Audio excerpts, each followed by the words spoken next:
जडत्वाचा नियम सांगा.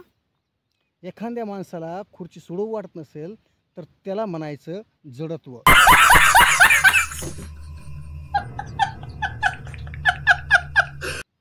ध्वनीचा वेग म्हणजे काय?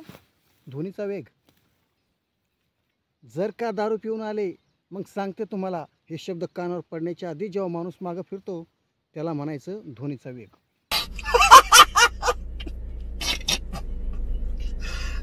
भगवान. दाब म्हणजे काय? पगाराचा 90% रक्कम किराण्यावर खर्च होते तेव्हाही बायको म्हणते माझ्यासाठी साडी घेऊन या, त्याला म्हणायचं तीव्र दाब. हितचिंतक हितचिंतक कोणाला म्हणायचे? हितचिंतक कोणाला म्हणायचे? आपली प्रगती पाहून जर एखाद्याला चिंता वाटत असेल तर त्याला म्हणायचं हितचिंतक, शुभचिंतक.